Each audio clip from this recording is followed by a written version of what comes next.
And this one I call the flour versus bread analogy.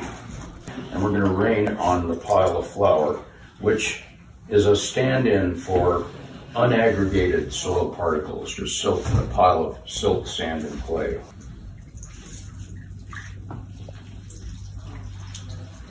So this, in effect, represents a landscape. And what happened from this little storm? Erosion? Erosion. Flooding. Yeah. And is it clean water? No. And tell us if it's soaked in. Is this? It's dry. It's dry, so it's not a very good location for plants to grow. So we have a tremendous amount of water erosion. The landscape has been transformed. We have in terms of the houses and buildings, we have a disaster like you've probably seen the YouTube films of what's happened in Pakistan a few months ago, where concrete buildings tossing into these raging torrents. And what about wind erosion?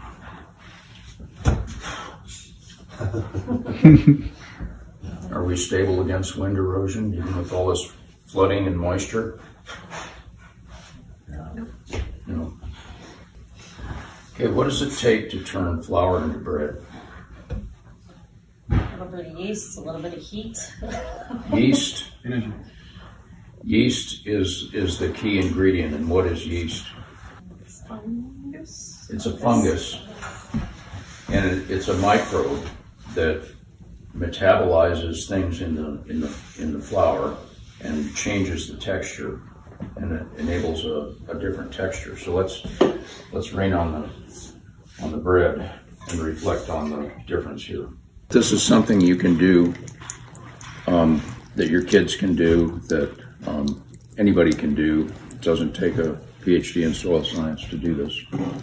Great with school classes. If you get asked to speak at a school, this is a wonderful thing. Kids get this instantly.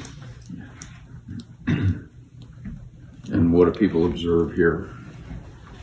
Soaked it all up. Why? What's the difference? Water infiltration. It's stable. Is it moist in there?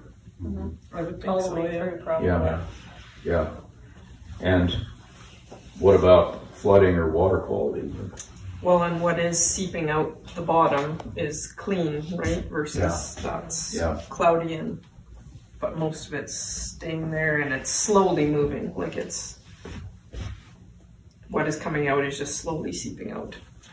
And if we left that for a little while, it might even reabsorb some of that water. I've seen that happen. And it is resilient to wind.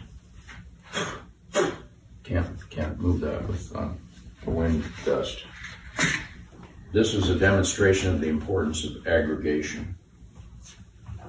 The spread, through the activities of the microbes, forms a spongy structure